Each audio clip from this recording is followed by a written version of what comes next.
Welcome to the Prevent the Preventable podcast, where we're on a mission to change the landscape of brain hemorrhages by driving awareness, delivering education, and pushing for real action. Now, brain hemorrhages affect millions of lives every single year. But at the Katy Moss Trust, we're committed to preventing them before they happen and funding pioneering research to advance treatment for when they do. In this podcast, we'll dive deeper into the world of brain hemorrhages because the more we understand, the more we can create real change, and together we can truly prevent the preventable. Hello and welcome to today's episode of the Prevent the Preventable podcast. I'm your host, Fiona Moss, and I want to start by saying a huge thank you. We are so grateful for all the feedback you've been sharing about the podcast, and we absolutely love seeing when you tag us on socials to say you're listening. It really does mean so much. So please do keep sharing. The first two episodes of this series have provided so much helpful information for anyone whose life has been affected by a brain hemorrhage. And to be honest, episode 2 is incredibly helpful to most people who are even considering making a will, which in truth is most of us. As you listen to the podcast, please remember to subscribe. And if you haven't already, this really helps us to reach more people with this vital information and ultimately prevent preventable deaths from happening from a brain hemorrhage. So thank you. Now, on today's episode, it is an emotional one. Today, we're going to be talking about what happens when someone you love dies from a brain hemorrhage and how somehow you begin to pick yourself back up again. An experience which, unfortunately, too many of us, myself included, have had to navigate. Today, we'll be joined by Katy Armstrong, who lost her husband, Phil, unexpectedly to a brain hemorrhage when he was just 52. She bravely has agreed to share her story with us, not just the heartbreaking moments, but also the messy, the difficult, and the everyday journey of grief, of healing, and of rebuilding life for herself and for her children too. At the Katy Moss Trust, we know that every brain hemorrhage doesn't just impact one life. It ripples through families, friends, entire communities. And often, the people left behind are navigating enormous emotional pain, unanswered questions, and the overwhelming pressure of keeping on going. This conversation with Katy is a powerful reminder that while we can't undo the loss, we can talk about it. We can learn from it, and we can move through it somehow. And we can support one another to live again, even in the shadow of unimaginable grief. So, whether you've experienced your own loss or you're supporting someone who has, we hope today's episode will offer comfort, connection, and practical wisdom. So, let's dive in. Katy, welcome to the Prevent the Preventable podcast. Thank you so much for being here. And I truly mean that. We've already had a bit of a chat before the podcast started. So there's lots that I think we could cover in today's episode. There's so much to what's happened and what did happen to Phil and obviously to you and your family as well. And I think exploring a lot of that will be really, really helpful for a lot of people to understand, well, how do you navigate losing, the love of your life and actually a major part of your family? So we'll go into all of that, and I'm so grateful for you being here to actually share that with us as well. But before we go into that, can you start by telling us a little bit more about you and your family before Tuesday the 7th of November 2023 when Phil did have his brain hemorrhage? Yeah, so first of all, thank you for having me for a start. It is honestly a massive honor to come here and to talk about this. So Phil and I, we met in a pub when I was working in a pub. I was studying for my degree at Manchester, and he was just one of the customers who came in. He was sort of like a chatty individual, great sense of humour, bit of a geek. And we just chatted and nothing else. He asked me on a date, and I said okay, but I'm going to give you 2 weeks. You've got to prove yourself in 2 weeks. So it was a bit of a dare almost. So sort of fast forward 3 years later, we got married in our local church, and then promptly followed by our eldest son, and then 2 years later our youngest. Phil was an architect. He had his own architectural practice in the local town. He'd worked in Manchester and London, and he'd been there for about 20 years. So he was well known in the area, really well known.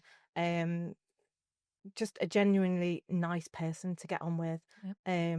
Just everybody loved him, everybody adored him, and if anybody needed anything, he'd be the person that they'd call. Any advice or just any tools or anything. He was just that kind of genuine person. So that's kind of our backstory, really. So 2 children. Yep. Living, we bought our house of dreams in 2018 and set about renovating that. It was always going to be a 10-year project. He obviously had the skills, the knowledge, the expertise, whereas I just sat there and was just completely overwhelmed by all of his ideas. So for me, I was just like, right, okay, I'll just take on the garden then and looking after the kids. So that's pretty much how we sort of started and how we lived. Yeah. He sounded like a great guy. Obviously very clever. An all-rounder, good person. I can see why he passed the 2-week test. It's dreadful, that, isn't it? Yeah, I think that's actually quite good. I think I maybe should have done that in past relationships, but it sounded like you had a really sort of beautiful life together, with your children and the house, and There's never ever a dull moment. We never sort of, we never clashed. We just got on with life, and that was that, really. So yeah. So my next question might be quite a hard one, so I do appreciate that, and if take it as you want. But what I would love to just talk a little bit about now is just kind of understand what did happen, in order for us to help the listener to kind of understand how do we move on from it. What happened on the Tuesday, the 7th of November, 2023? Yeah. So yeah, I'm actually going to start by just saying a couple of days beforehand. A couple of days before, we actually attended our friend's funeral, who died unexpectedly of a heart attack. And whilst we were there, we were joking with one another. And we were there saying, oh, we really need to write a will. We really need to write our will because we haven't done it. And we were joking with each other. And I can just remember Phil saying to me, when I die, I don't want a massive service. I don't want any flowers on my coffin. I want a quick, straight in and out. And then straight over to the pub for the wake afterwards, because the pub is literally over from the church. And I was like, I don't want to have this conversation with you, and I certainly don't want to have it in a church whilst attending somebody's funeral. Yeah. But actually, those comments and those things actually are what pulled me through at the darkest of times, because we kind of half-heartedly touched on it in a jokey way. Phil was always up to jokes, so it says a lot about having some of those conversations, so doesn't it, whether in a jokey way or not, but actually just kind of that nod to what would I like, what's important to me for if something did happen. And we'll loop back to that question, that comment about the will as well after, because I think that's a really important point for us to touch on. Yeah. But so you were at this funeral on the 5th of November then? No, it was a couple of days before that. Yeah. So then he spent the weekend with his friends going to football, and then he went to see his dad the 2 days before, who's in a care home with dementia. And again, we had a conversation about how his dad doesn't know who he is or his existence, and he says that's just a horrible way of living. You're not really living; you're just existing. So that was that. So that again, that was in my head, quite at the forefront of my brain when obviously this all happened. The night before the 7th, so on the 6th, we had a massive power cut at home. So we've got electric gates. The gates broke. It was absolute chaos. I was trying to get children out to after school activities. It was tipping down with rain. It was just chaos. So Phil went outside and he fixed the gates. And he comes in and he says, "Oh, I fixed the gate. What would you do without me?" And I said, "Well, it's sink or swim, isn't it? I'd swim." And he said, "But would you then?" And I was like, "Well, I'd have to, wouldn't I?" Never, ever, ever have I ever imagined that those 3 little episodes have been, so prevalent in all my life. Those 3 comments, and they're the ones which stick in my brain. Yeah. So I'm not surprised. It gives me goosebumps. It kind of, there's some sort of like serendipity about the whole situation, isn't there? It's almost like it was meant to be, and that sounds ridiculous. Yeah. So the 7th of November was a Tuesday morning. Tuesday morning, as normal, Phil came down into the kitchen. I was just trying to get the kids ready to go to school. Yeah, he was just dancing around the kitchen, just messing around, because that was who he was. We sort of said goodbye, and off I took the kids to school, and then obviously went from school to work. I remember driving to school, so we live like half a mile away from school, and I remember driving to school, and there was this great big huge rainbow, and I pointed it out to the kids. It was over my friend's house, and yeah, we pointed this rainbow out, and then obviously we went to school. And so dropped the kids off, and then I went to work, which was 10 minutes later. I then found a photo on Phil's phone of that said rainbow, that he was waiting for the gates to open, and that rainbow was at the bottom of our garden at 9 a.m. So obviously he'd taken a picture of that rainbow at the bottom of our garden and then went to work himself. So I was at work, and at 11 o'clock my phone rang. It was with like a withheld number, so I picked it up. I don't normally pick things up, but my boss wasn't in. Sounds ridiculous. And it was a particularly boring day and really, really quiet. So I picked it up, and there was this lady on the end of the phone, and she went, "Is that Katy?" And I was like, "Yeah, that's me."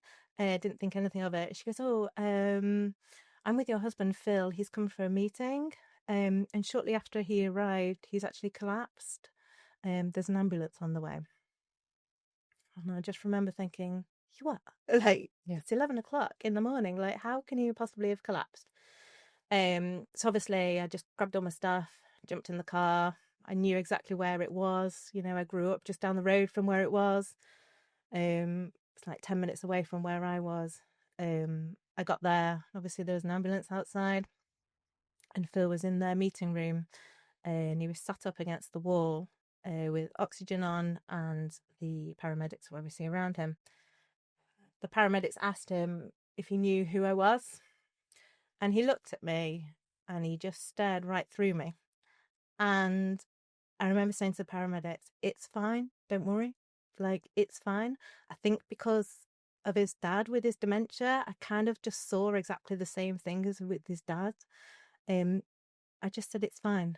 Don't worry about it. As long as he says somebody's name that bears some significance to our family, eventually, it doesn't matter if he gets it right or wrong." So a couple of minutes later, about 10 minutes later, they did obviously more obs and more tests. And then they asked him again if he recognised me. Obviously, much to my relief, he said my name. And then he said the children's name as well. So yeah, he was fully aware of what was happening. He knew what was happening. The paramedics said that they would take him to our local hospital in Macclesfield just for observation, just as a precaution, because they didn't know what was what was the cause. And Phil sat there, for a bit, and he gave me his phone, and he said, "You need to phone work. You need to phone work and tell them what's happening. And you need to phone his friend that he was going to football with that night." And I said, "Okay, that's fine." And he said, "And you need to go back to work." And I was like, "I'm not going back to work. Like, don't worry about it. I'm not going back to work." And then he said, "And you need to sort out the kids as well." And I was like, "I'm on it." I always look after the kids. The kids are always going to be our priority. So I drove to Macclesfield Hospital. I phoned my mum on the way, told her what had happened. My mum obviously then went and sorted the kids out for their normal pickup routine at school. We got to Macclesfield Hospital, and he started vomiting and saying that the bright lights were quite bright and the beeping machines were quite noisy. So they scanned him, and I remember Phil coming back into the room saying that the scan went okay, and he was fine, and he was okay. And about half an hour later, a nurse came in to me, and I just never ever forget what she said to me. She said, "So, Katy, we're just trying to work out the transport. Are you going in the ambulance with Phil, or are you going to make your own way there?" And I stood there and I went, "Pardon? Like, what? Where are we going? Like, what? Why are we going? Will somebody explain what's happening? Because where are we going?" And And there must have been this real shock on my face because she promptly left the room and went and got the doctor. And then the doctor comes in and said that he'd obviously had a small bleed on the brain. And obviously he needed to get transferred to Salford Royal, where he could have the best treatment available. And obviously time was of the essence. So, and I just remember sitting there a bit sort of dumbstruck. But then, like, I looked at Phil and I was like, stupidly, I said to him when the doctor left, how do you feel about that? And he said, well, it's not the best news, is it? And I was like, well, no, it's not the best news, but you know what? Together we'll get through it, won't we? You know, we'll just get through it. And he goes, yeah, it's fine. So he was completely fully aware of everything. So I remember just going to the toilet, crying, phoning my mum, crying, vomiting, and then just looked at myself in the mirror and was like, come on, you got to fight this. You know, there's this inner warrior which just comes out of you. So I went back to him and I was like, right, well, you're obviously going to get transferred to Salford. I need to get myself there. So I whizzed home. My mum was at home with the kids. My mum had told the boys that I was in a late meeting at work, and you know that's why she would pick them up. But then my dad arrived, and the kids were a bit confused by that. And then obviously I arrived, and as soon as I walked through the door, they just looked at me and they knew. So they were 11 and 8 at the time, and they just knew. And they said, "What's wrong?" So I said, "Oh, Daddy's collapsed at work and he's had a bleed on his brain." So throughout this, I've been completely honest with them and told them absolutely everything that I could possibly do. There's no holding back. And you need to go to Granny's. So let's pack a bag and you're going to go to Granny's, and then I'm going to go to the other hospital with Grandad. Yeah. So that's where we went. So when Dad and I arrived at Salford Royal, we pulled up at exactly the same time as the ambulance, and Phil was coming off the ambulance, and he turned to my dad and said, "What are you doing here? Like, why are you here? Katy, go home. You can't have dragged your dad out at this time of night. Just go home." He had all the neuro tests there. He was able to recite the alphabet backwards. Like, I couldn't even do that. Like, I just, you know, he was talking rugby, he was talking football to all the doctors. He just was completely on it. So they took him for another scan, and then they came back and said, yep, that they were just going to take him to the ward. So they took him to the ward about 11 o'clock at night. Obviously, we went up with him. It was quiet, really dark. And I said goodbye to him. And I said, "Goodbye. Like, I love you. I'll see you in the morning." And he turned around to me and said, "It shouldn't take me to have a brain hemorrhage for you to say you love me." Now, I really hope that that was a joke, because those words were his final words to me. And if I'd have known that they were his final words, I would have asked for something a little bit better. And I just hoped that it was a joke, but I'm pretty sure it was, because that's just the kind of character he was. So that was the 7th of November. Yeah. Sorry to interrupt, but this one is actually quite important. We often get asked, what's one thing that you can do to help reduce your risk of a brain hemorrhage? Well, the answer is actually pretty straightforward. Check your blood pressure. And here's why. High blood pressure is one of the leading causes of brain hemorrhage. High blood pressure can affect anyone, and 1/3 of the population has high blood pressure, and 50% of those people don't even know. But the good news is that high blood pressure can be managed, but we need to know our numbers first. So don't leave it to chance. We've made it super simple for you to remember. Sign up to our free monthly reminder service and we'll nudge you to check your blood pressure every month. Quick, easy, and no excuses. Tap the link in our show notes to sign up for your free reminders now, because if you can prevent it, why wouldn't you? Thank you so much for taking us through all of that, because I think, you know, when we think something's happened, we forget that there's the practical side of it. There's the emotional side of it. You know, there's the shock and everything that comes with that. But then there's also well, wait a minute, I've got these plans and I need to ring those people and I need to cancel that. Or I've got the kids and where are they going to go? And they need a bag and I need to then get to the hospital. And, you know, we'll speak more about this as the podcast goes on, but it's not just the emotional, like I need to deal with the grief of it. There's an awful lot more that comes with losing someone, or when something happens and you're trying to navigate that as well. So yeah, I think that it's quite eye-opening, and it was very real and very honest in the way that you shared that with us too. And I have no doubt that those words that he said was a joke. It sounded like quite a humorous man, a great character. So it sounded, from everything you shared with us as well, it sounded like you had a great relationship too. So what happened then beyond that? Because then, I mean, he died on the 16th of November, so just over a week later, so that he was in hospital for. Can we briefly just touch on that sort of like last week then? Yeah, so he was in intensive care for 9 days. Wow. So the next morning, so on the 8th of November, I had a phone call from the neuro team who said he didn't know who he was, where he was, or anything about anything, didn't know what date it was.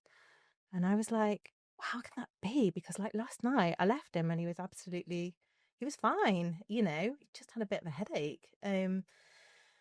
And the neuro team obviously said to me on the phone that he needed surgery, and they needed to put a clip into his brain through his femoral artery, into his brain. And obviously, consent was given over the phone. I never got to see him. So he had surgery, and I remember just waiting all day for the phone call just to tell me that he got through the surgery, because they outline all the risks, and death is one of the risks under surgery. I'm not naive enough to not know that. I've worked in the veterinary industry for years. I know that things happen. Yeah. So when they phoned and said that he was out of surgery, my first question was, were there any hidden surprises? Were there any hidden complications in that surgery? Mr. Patel said, no, it was straightforward. Everything was okay. And I just remember thinking, okay, we're okay. Yeah. A bit naive, I suppose, in hindsight. So obviously we went up to the hospital that night, but we weren't allowed to see him because he wasn't quite in intensive care. So we obviously had to come back. The next day we went to see him, and I remember sitting outside in the waiting room, and there was another family there who their family relative had an accident and he wasn't going to make it. And I can remember sitting next to my dad, and my dad said to me, like, don't listen to this stuff, like just stick with, like, just let's concentrate on what we're here for. And I remember turning around saying to him, that must be really horrible, knowing that your family's not going to make it. Like, how do you even process that? Then they called me through to see him, and I walked halfway into intensive care, and I stopped and I said to the matron, who was just absolutely amazing, and I cannot sing highly of her, she's just an amazing person.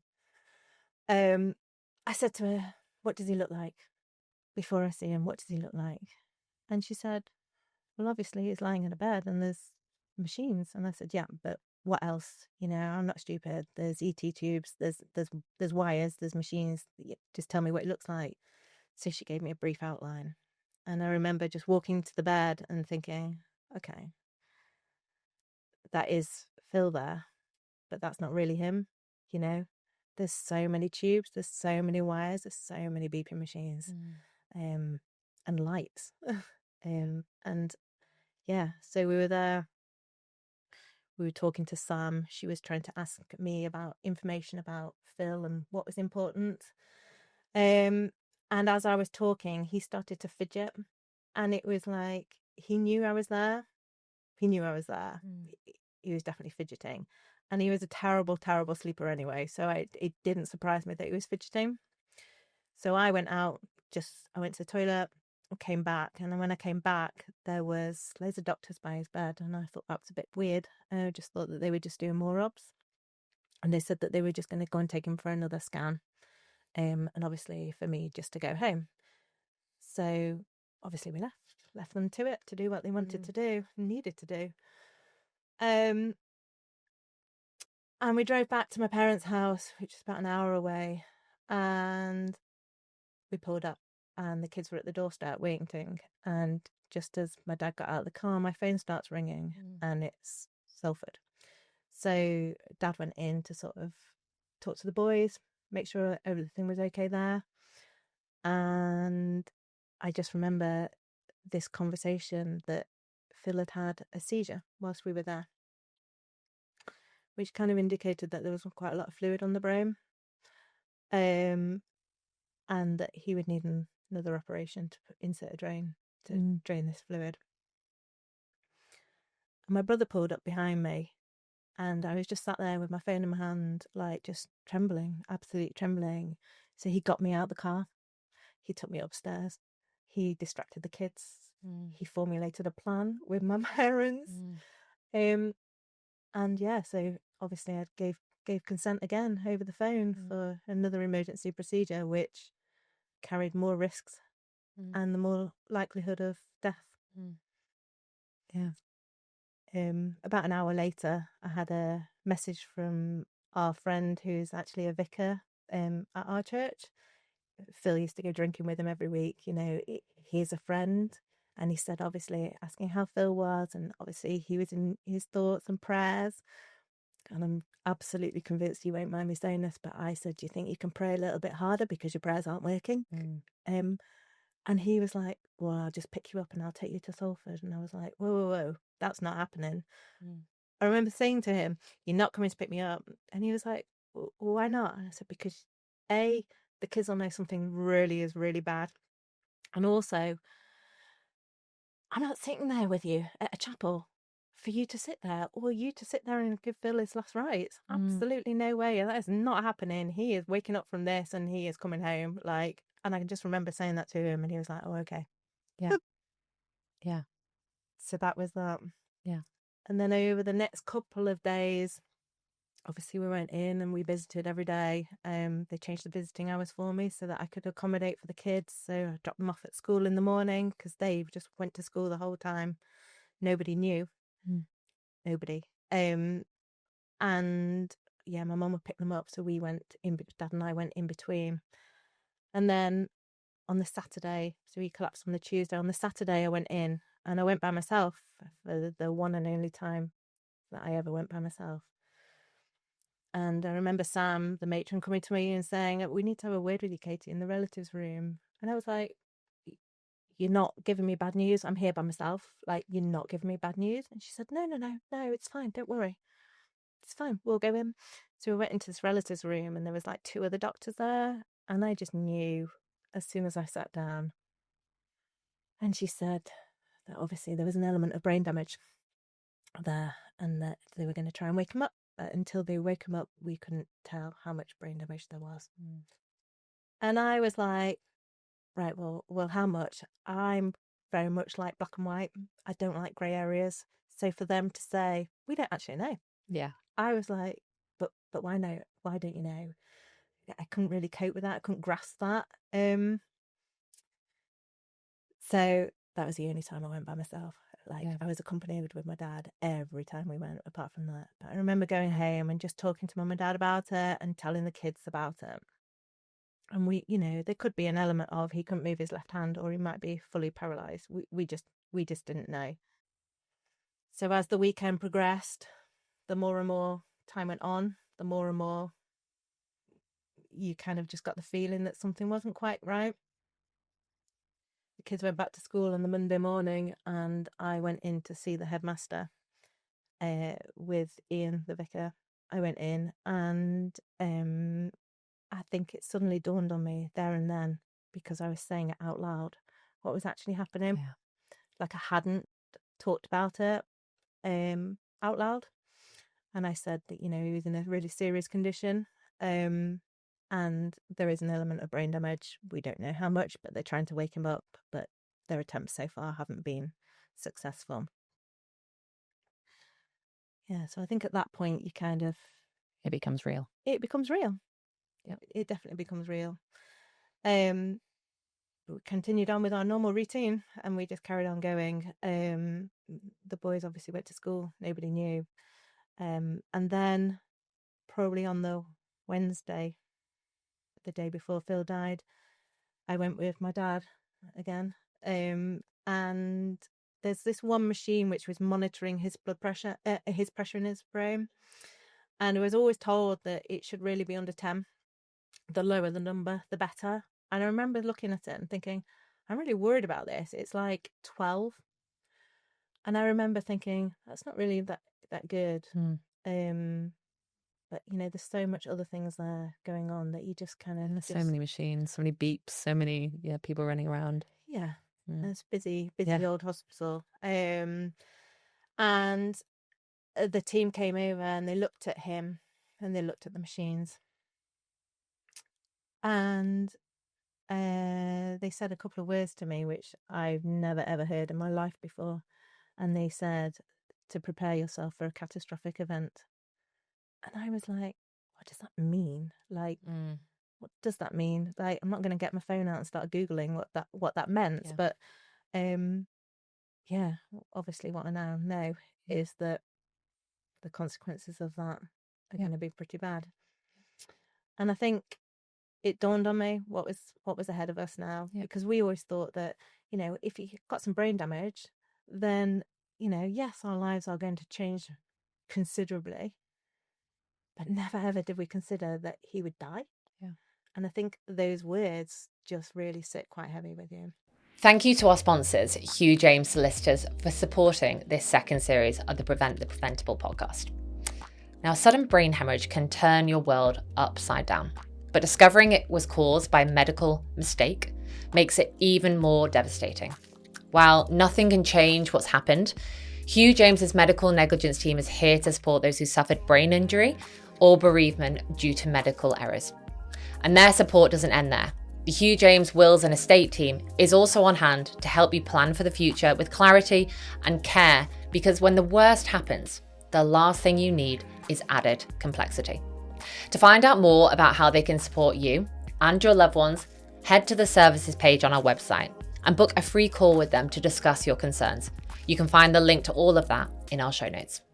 Yeah, I remember my mum saying something along those lines. When Natalie had hers, she said something about like life will never be, life is going to change now completely. And this is before she died. Like, this is when she was in intensive care. And there is this moment. It's almost like a line in the sand where it's like I've said this before to people, it's life before that brain hemorrhage in that incident, and then there's life after. Whatever that outcome is, whether they do survive or whether they survive and they're disabled, or even if they do survive and they're like reasonably okay, life has changed so much. But yeah, I think it's one thing to imagine, okay, we've got to adapt. It's another thing to be like, okay, unfortunately, we're gonna lose him. So unfortunately, Phil obviously passed away on Thursday, the 16th of November, 2023, which I'm sure is a date sort of etched in your mind. Etched in my brain.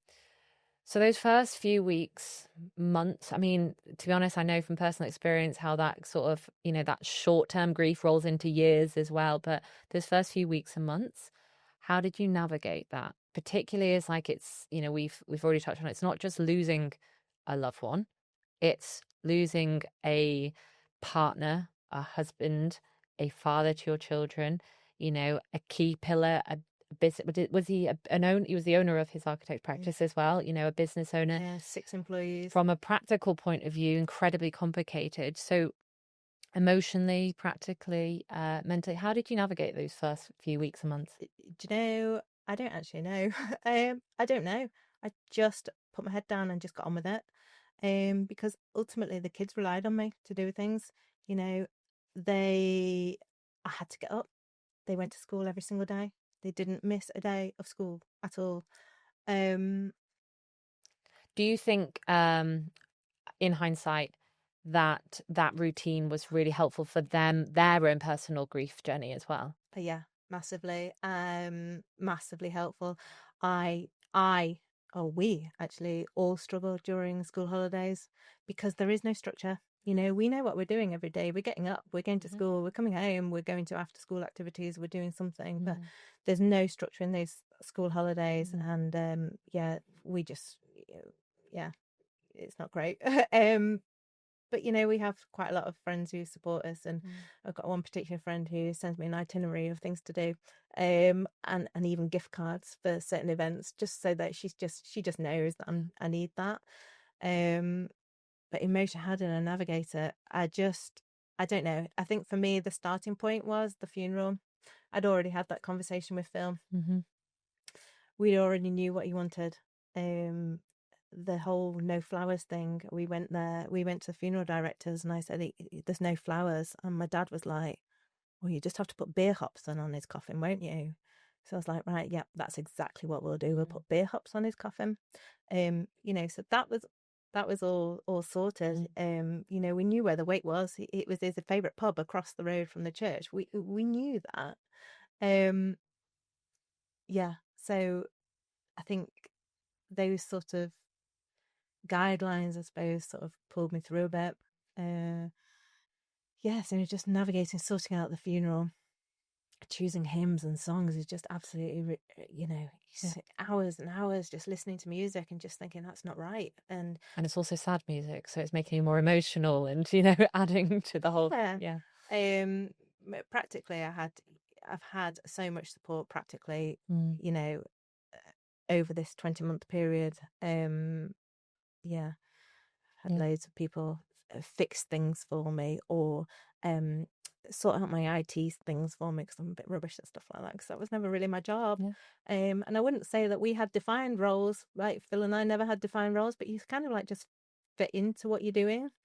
There's no sort of pink and blue. It's definitely all purple now, and that is what it is. And it gets frustrating a little bit sometimes when you just want somebody else to put the bins out. It's the mundane stuff.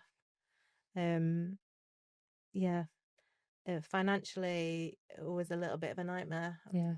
So I imagine that all. So we did touch on wills earlier. And that's probably where it's a bit more complicated here. And we did speak about this briefly before that we started recording. You mentioned to me earlier that you didn't have a will with Phil. So can you talk about why that was so complicated? Because as I mentioned, actually, this will be episode 3, and in episode 2, we spoke to some solicitors about the importance of having a will. And obviously, when it comes from a solicitor whose business is creating wills, you kind of think, yeah, it's important. And obviously, they're going to tell you why it's important. But actually, from a real lived experience, how did that create complications for you, having not had a will? So all sorts of complications, from mortgage companies to banks. I wasn't allowed any access to any of the money which was in Phil's bank account. I had to change insurance companies, for car insurance, house insurance, which obviously then reimbursed Phil into his bank account. So that and then I had to outlay that expense again. I didn't have access to Phil's until probate was done, which was about 11 months after his death. And then it cost me about £10,000 in the process for all the solicitors as well. It was tough. I just relied on savings, massive savings, and £350 from the DWP every month, which probably covered my electricity and my council tax, which I got that for 18 months. So I'm not, but you kind of rely on that. I wasn't working. I was trying to work out what to do with Phil's business. I wasn't working myself. I was trying to sort out the kids, trying to make sure that everything was sufficient for them. But generally, even though we were married, I didn't have the authority to access anything. And I remember going into the bank so many times, and there was a really lovely lady there, and I remember going in, and she said, I just can't tell you what direct debits are going out of his account. And I was like, what? Nothing. I said, can you not tell me how much money is in the bank? And she was like, no. So I remember frantically that first couple of weeks just transferring money into his bank account, just so that any of the direct debits were covered. And it was just a complete shot in the dark as to how much it was, because Phil took care of all the payments. I was taking care of the cars, or the kids' activities, or school, any sort of activities, and food shopping. That was pretty much like my wages. So I didn't really have a clue, but it worked for us. That's how it worked. But no, I didn't have any access to anything. And wills are so important, so important. About a week after the Phil's funeral, I actually went and wrote my will, because I just didn't want another family member to pick up the pieces if I hadn't have done that. And also I had to think about the kids, because if something happened to me, they needed a legal guardian. And I remember asking my friend after Phil had died about being a legal guardian, and without hesitation she said yes, but then the probability is that she will be having the kids at some point. Well, hopefully not. Hopefully that's not hopefully. a probability. No, Hopefully, no. but it's so it is true. And then suddenly these things become a lot starker. Yeah. In a sense of, well, actually, I think we mentioned it before. In a sense of, we fully believe in our immortality, Yeah. and until something happens, until something shakes our world, we genuinely do kind of put things on the back burner, such as like, oh no, well, it's fine, that won't happen. I don't need a will, or I don't need to sort that out, and it'll all be fine, And I don't know whether that's just hope, whether that is sort of blind ignorance, or what it is, but I think we all definitely believe that until something does happen.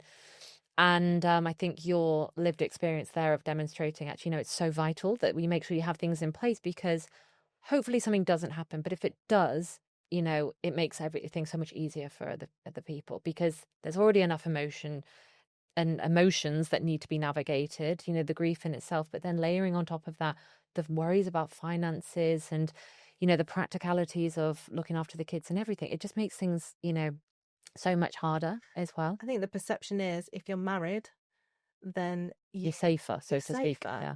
And you have that, but actually it makes no difference whatsoever in the eyes of the law. You need a will, and no matter if you're married, it doesn't matter. It just doesn't matter. Yeah. So I had no power. I had no power whatsoever, even when Phil was in hospital and I needed to speak to somebody about things. I had no power. They wanted to speak to him. Yeah. But how can you say that? And how can you say that to somebody at the end of the phone, that you can't speak to him? He's in hospital. He's on a life support machine. Yeah. Like, how can you can't do that? And even with the mortgage company afterwards, they still wanted to speak to him because his name was on the mortgage and they had the death certificate. They had it all there, and they still wanted to speak to him. And it's like, what point do you not get that he's dead? Like, he can't speak to you. Yeah. I wish he could. Yeah. No, absolutely. But he can't. You touched on before as well about the kids, and navigating, supporting them going to school, keeping that structure. But how did you navigate, helping them through their grief journey, as well as all of this that we're already speaking about that you've had to deal with on a personal level as well? How, because they were 8 and 11 at that point. 11, yeah. So at an age where they're still young, but they're not babies. They get it. And they have that full spectrum emotion, that they can understand what's happened. They can remember their dad very clearly. And it will, I'm no doubt, will obviously had a huge effect on them. And hopefully, but hopefully in a good way, that they remember their dad and they're inspired by him. Because as I say, he sounded like a great guy. Yeah. But how did they navigate it, and how did you help them navigate that? Do you know, I think navigating, I think we just are all under this great big one umbrella, navigating the storm together. We're just absolutely in it together. Yeah. There's not one day that goes by that one of us isn't struggling at some point. I lie on the bed the other day with our eldest, and he wanted to know what his dad looked like in hospital, our final words, what happened, when they switched off that life support machine, what happened. And he was just going over and over and over these questions. And as always, I just answered it as honestly as I could. I actually reached out and got the boys on the waiting list for counselling with Child Bereavement UK and Winston's Wish and our local East Cheshire Hospice as well. Because I'm sure you're aware that when somebody dies, you're just given a pile of leaflets to go through and a memory box. And I'm like, that's not really that helpful. So I was sifting through these leaflets, not knowing who to reach out to. And obviously those ones were the ones which came up. So I put the boys on waiting lists for about 6 months. And it was probably about March time.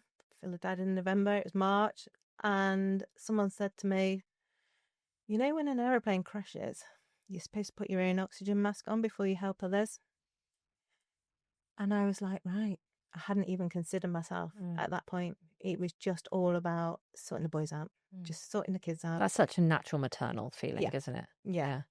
So I picked up one of those leaflets and looked at a group called Widowed and Young, or WAY. So it's a bereavement group for anybody under the age of 50.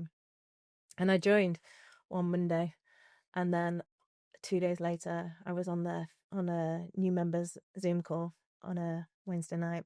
And that Wednesday night became our ritual. We sat there at 8 o'clock every Wednesday night having Zooms.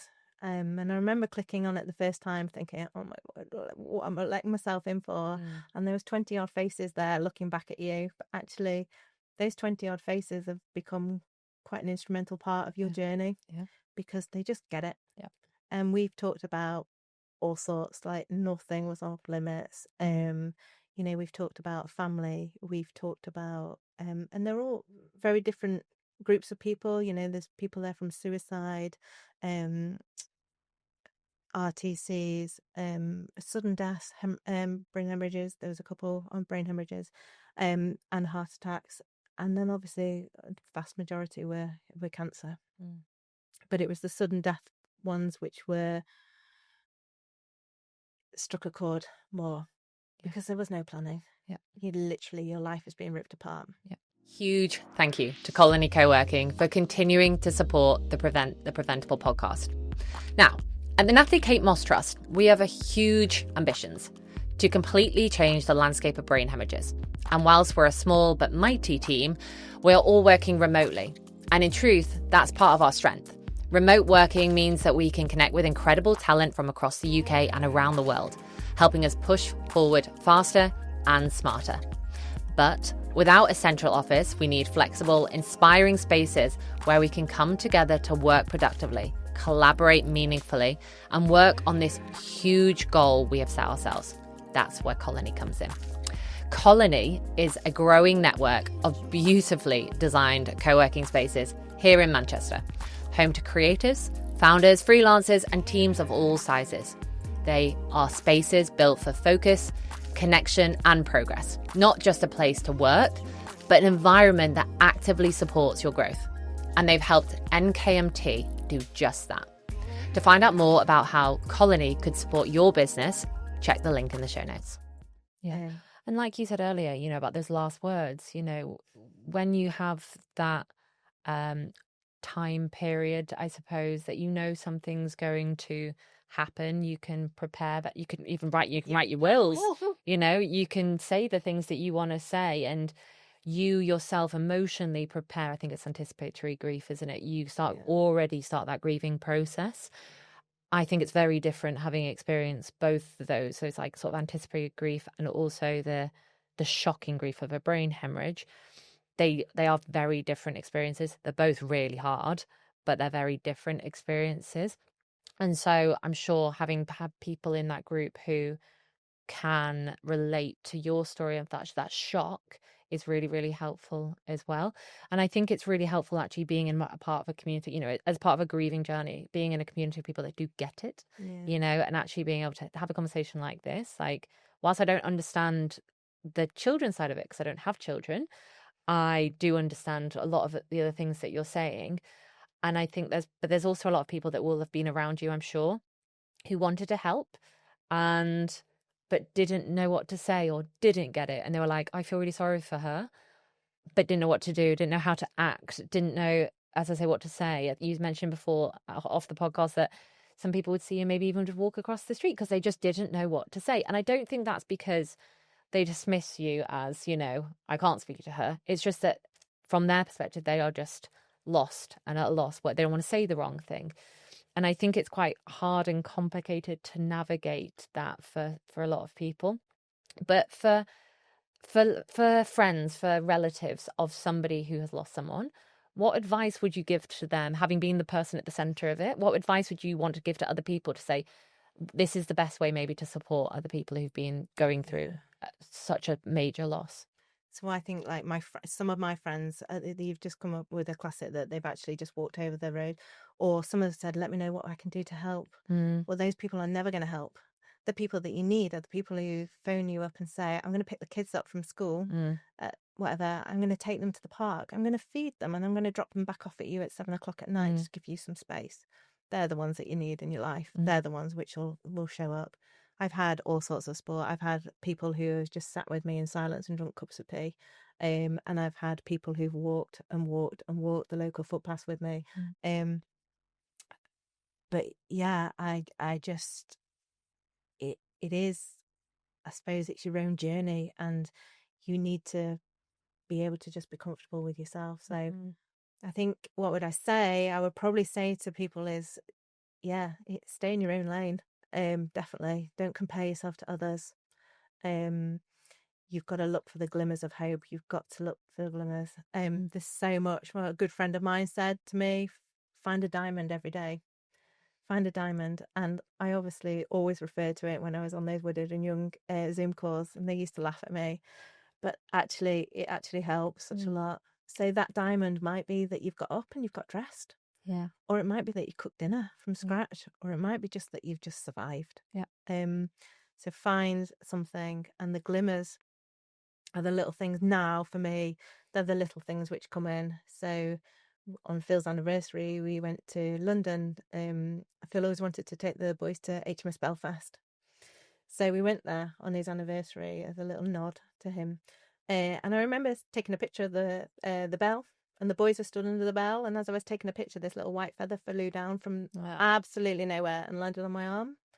And I was like, oh gosh, you know, like was that actually, you know, how did that happen? And my youngest now looks for the little robins everywhere. There's always a robin at school, always darting around, and he loves that. So just look for the glimmers, because actually they're the ones which pull you through. There's so much. Yes, I can talk about Phil. Yes, I can look at photos. The silent grief is the hardest element. They're the bits which, you know, trip you up when you don't expect to. You know, we were out the other day, and you know, Lewis Capaldi song came on the radio, and I was like, you know, it took me straight back to Christmas, of that first Christmas. But yeah, you've just got to take it. They say take it day by day, but actually it's not day by day. It's half a day by half a day, or even hour by hour. I definitely say as well, do not make any rash decisions in the first 2 years. Like, my brain is all over the place. Like, you know, I still suffer from insomnia massively. You just can't make irrational decisions. So just try not to make a decision in that first 2 years if you can. That would probably be my advice, and to just talk openly and honestly about it. Because everybody's going to experience grief at some point, and nobody wants to talk about it. And yet it's the most fundamental thing that's going to happen to every single person. You speak with so much, you talk about your brain being, you know, all over the place, but you do speak with like a lot of clarity, and you do speak with a lot of honesty and strength as well. And I think, you know, I'm sure Phil would be very, very proud of that. And the fact that however you have navigated the last 2 years, you have navigated the last 2 years, and you are here. And you know, you've got two beautiful boys that I'm sure will, you know, be so proud of you as well. But have there been any sort of moments of like unexpected, you know, growth or strength that you've been like, wow, I'm so proud that I've moved through that and I've got through that? I mean, I'm sure the whole 2 years have been that in itself. But any particular times when you're like, wow, I can't believe I did that? Yeah. Yes, I have. So not long after Phil died, obviously we were renovating the house. So we'd finished the lounge, but we just needed some blinds. So I remember measuring the blinds, measuring and ordering them, and they arrived in this box, and I was like, right, who's going to put them up then? like, that is not my job. Like, I can do the measuring and I can do the ordering, but who's going to put them up? Mm. And I remember thinking, oh, just phone my brother. And then I remember thinking, come on, you can do this, like, literally. So I watched hundreds of YouTube videos of how to put them up. So I set about taking like Phil's drill and his impact driver, and I was like, right, okay, I'll put these up. I massively failed on the first attempt, massively. And I remember sitting on the sofa crying, and my eldest came to me, bearing in mind he was 11, and he said, come on, mummy, we can do this together. And I was like, right, yeah, but not today. So the next morning we got up and we just did it, and we put them up, the first one up, and then probably followed by the second, third, and fourth. And it was just a moment of like massive like high fives, and you know, we've done something together. Like, I've learnt to use quite a lot of Phil's power tools now. Yeah. You know, hedge cutters, chainsaws, drills, whatever. I'm not afraid to pick them up, chop saws. Not afraid to pick them up. But I've had to have lessons. Don't get me wrong, I'm not great, but you can do it. I can And do that's it, the and I'm point. not afraid of doing it either. But actually, probably the most important element of growth, I think, within me was, I'm just going to say that one day I was having a wobble, and I went, had a chat with Ian, the vicar, and I had a coffee with him, and then I went to pick the boys up from school, and I had my earphones in. I was like, head down, sort of like hood up, cap down, like, you know, just, I didn't want to be seen. And I remember thinking, loads of people are looking at me, like, why are they looking at me? Like, what's going on? And I got home, and my friend phones me, and she goes, are you all right? And I was like, yeah, I'm just having a bit of a bad day, like, just a bit of a wobble day. And she went, well, have you heard the news? And I was like, what are you on about? Like, what news? Come on, just tell me. So she told me that one of the parents at school had had a catastrophic brain hemorrhage at home, and had died, obviously died. And I remember thinking, oh my God, I know exactly what that woman's going through. Like, she's got 3 children. I know exactly what she's feeling, like, without a shadow of a doubt. So the next morning, I packed up a little goodie bag for her. Like, she wasn't a school mum that I'd talk to. Like, I would know her, but she wasn't a school mum that I would talk to. So I packed up a little goodie bag, armed with some tissues and my tried and tested waterproof mascara, and a book from Winston's Wish, and some other little bits and pieces. And I drove it round to her doorstep, popped my phone number in there, and drove it round and popped it on her doorstep. And about 2 days later, she messaged me. She was like, I can't believe you've given me a waterproof mascara. And I was like, it's tried and tested. You know, you'll need that. And just from that point on, we speak every day. Yeah. She messages me when she's feeling rough. She messages me when she's got happy moments, because it's not just the sad moments, it's the happy moments. It's the guilt that you're there having happy moments. And honestly, we've kind of got through it together. And I actually spoke to her the other day, and she said, I wouldn't be where I am if it wasn't for you just helping me, pushing me, showing me that I can do it. Yeah. And I think just talking about your experiences is a massive. I wouldn't be sat here. Rewind the clock's 20 months. There's no way I'd be sat here. I don't wear my heart on the sleeve. I'm a very sort of keep everything close. Grief is a journey, isn't it? Yeah. And you think you can't do something, and like you said right at the beginning, you're given a choice of if you sink or swim, and you choose which one you do. And I think you have obviously swam. It might have felt like you've been, flapping around at times, and I know that feeling, but you've taken it step by step and hour by hour, as you say, and it is a journey. People talk about sort of, overcoming grief, and that is, ridiculous. You never overcome grief. You might be able to learn to live with it. You might be able to learn to view it in a slightly different way and have a different perspective on what's happened and how you view yourself and what you're capable of. But I don't think you ever overcome it. But I think, what your friend there has said, and I'm so sorry that you've both been through that, but equally, I'm so glad that you had each other to support each other as well. So, I think it goes back to that point of how important it is to have people around you to support you as well. And whatever that way looks like, whether that's gentle nudges or extra, little Kick up the products bum. or a waterproof mascara or whatever it is. But yeah, I think it's vital to have that support. Katy, I'm so grateful for you coming in and sharing all of this in a very eloquent way, I must add. And you have really given a really, really good insight. I feel like if I'm being honest, I feel like I was there. I feel like I know Phil. I feel like I can understand the whole situation. So thank you for your honesty. Thank you for your insight and your wisdom. I'm sure that this will help so many people as well. And yeah, there'll be a lot of people that really resonate with this. So thank you very much. Thank you. Thanks Yeah. for having me. It's been amazing. Thanks. Thank you. I really can't thank Katy enough for her bravery today as she shared her story and for opening up about something so incredibly personal. And I have no doubt that her honesty and her courage and her warmth will mean so much to everyone listening. Losing someone suddenly to a brain hemorrhage turns your world completely upside down. And as we've heard today, the pain doesn't just disappear, but neither does the possibility of healing, of finding meaning again, of living with loss rather than being defined by it. If you've been affected by any of the themes in today's episode, we'd encourage you to check the show notes where we've listed support services and resources that might help you or someone you love who is struggling to navigate their own grief journey. And if you found this conversation helpful, please do share it. You never know who might need to hear it right now.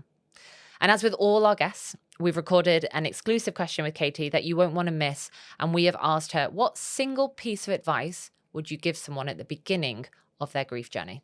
To watch it, just head over to our Instagram page and join our Change Collective broadcast channel, where we share extra content and exclusive updates, and where you can find out more about getting involved in the work that we're doing. Next time, we'll be taking a look at what happens in those first few hours after a brain hemorrhage and why they are so critically important. But for now, thank you again to Katy, and thank you to you for listening. And we'll see you in the next episode.